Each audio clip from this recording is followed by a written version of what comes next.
Far east of the Sword Coast, the Shadowvar and Discoverin have fallen. The Shadow Storm is no more. Sembia is fractured into city-states.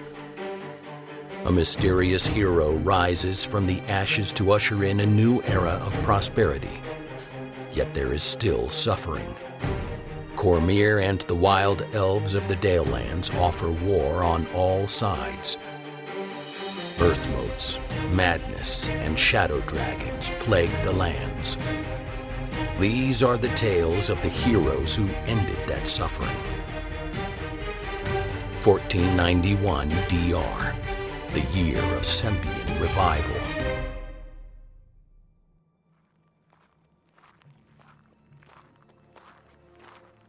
Greetings, friend! Does this seem strange to anyone else? A man alone, you're on the edge of black-scale territory. Steady, Matoa. We have strength of numbers.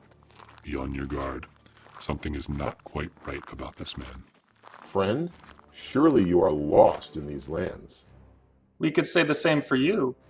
Are you traveling alone here in these forsaken hills? Forsaken hills? Some would call these hills home. We mean no disrespect. Only, so far, it seems that everything and everyone we have encountered has tried to attack us. That is what happens when you trespass on someone else's land.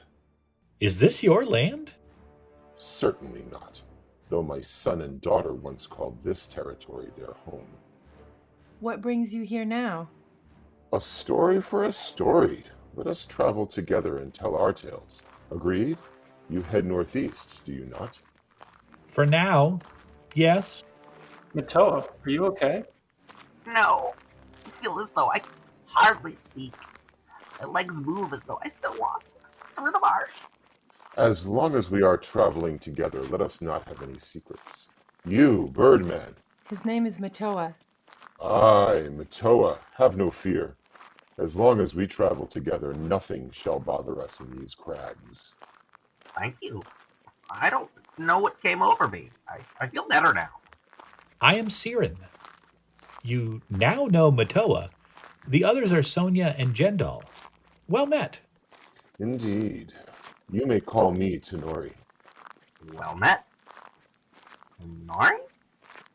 And you will want to kindle a fire before the light fades. Come, we have another quarter hour before we reach Treeline.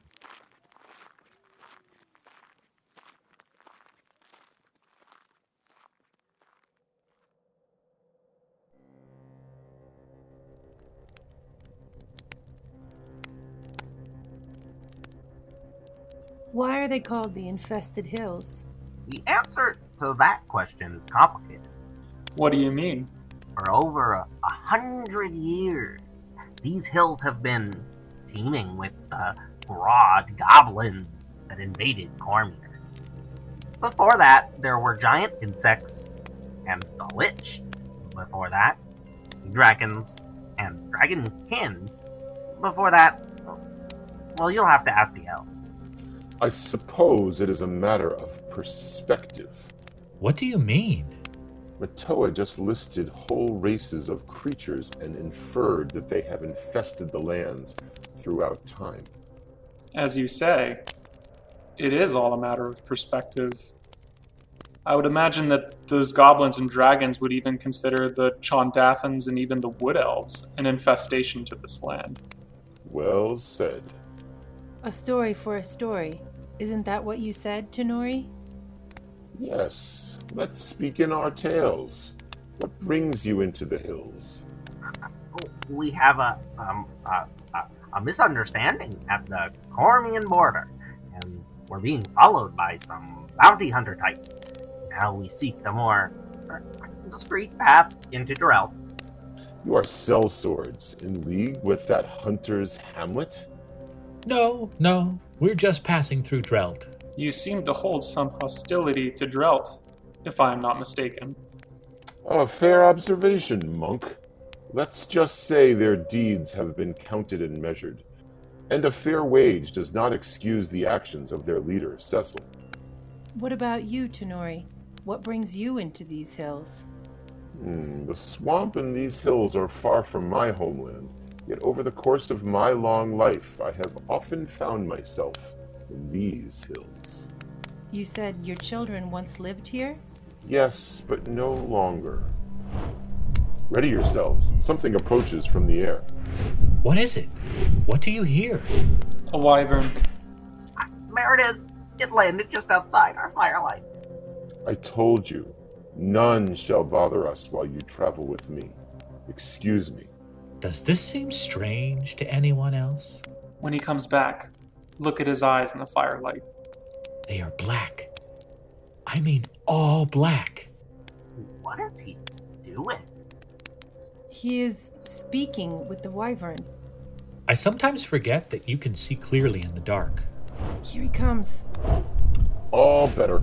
The dangerous creature is gone. Is that sarcasm I hear in his voice? You would know best. Why did he not attack you? Would you try to wrestle a Tarask, Siren?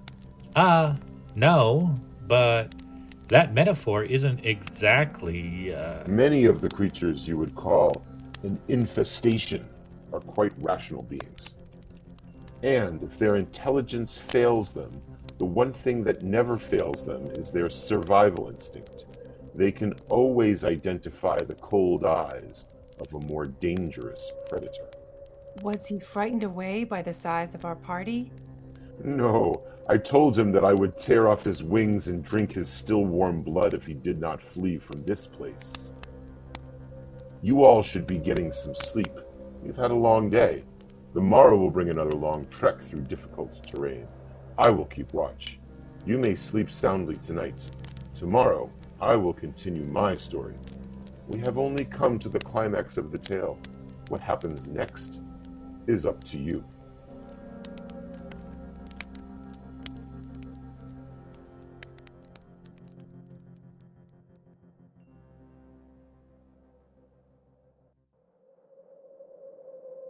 Tunori is gone. He will be back. He has come and gone a few times in the night. Did anyone else get any sleep? Not much. I've been doing some thinking, and I don't think Tunori is human. Are you saying his metaphor wasn't really a metaphor? He isn't a Tarask, Siren, if that's what you're wondering. What is he, Matoa? His name reminds me of a story I remember. I only vaguely remember the tale, but it was of a swamp creature named Tunori Morgil. Is this the bedtime story you are remembering, Matoa? Perhaps. A bedtime story. Are you serious? It was one of those tales that mothers told their children to teach them the importance of always keeping their word. An honesty parable about a frightening swamp creature. Maybe it's better I didn't know my mother. Not so much an honesty parable, more of a cause and effect parable. That bad things happen to those that don't keep their word. Well, that's right. That Tunori Morgil would rise out of the swamp and come find you. And I'm guessing, for the sake of this story, that Tunori Morgil wasn't human? Correct, Siren. He was a terrible and powerful black dragon. He would travel to these hills every decade or so to mate. Eventually, his travels and deeds became legend. You are Tunori Morgil? I promised you yesterday that I would finish my story. I came here to find my mate. She is missing. Her lair sits empty. Her offspring are all missing. Their cousins, missing. I believe someone is hunting black dragons, and I believe it is that band of sellswords in Drelt. Is that why you are traveling with us to Drelt? What are you going to do? It's not what I am going to do. It is what you are going to do for me. Why would we help you? That is a good question, Siren. Out of necessity, of course. We don't need anything. Jendal don't. What is it you need us to do? Cecil and his band of murderers are much too dangerous inside the walls of their little village. I would like you to get he and his followers outside of those walls by sundown tomorrow. So you can kill them? Perhaps. It really depends on their actions, cause and effect, remember? And that is why we will help you. Cause and effect. If you do not, you will not walk out of these hills alive. I will hunt you for sport until I have devoured each and every one of you. Ah, well, in that case, we'd be delighted to help with anything that you need. We should get going. We have a long day ahead of us to drought.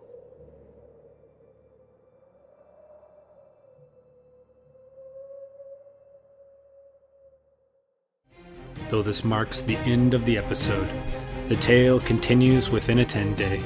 Join us at longwinded.one and consider giving us a review on Apple Music, Spotify, or really whichever platform you choose.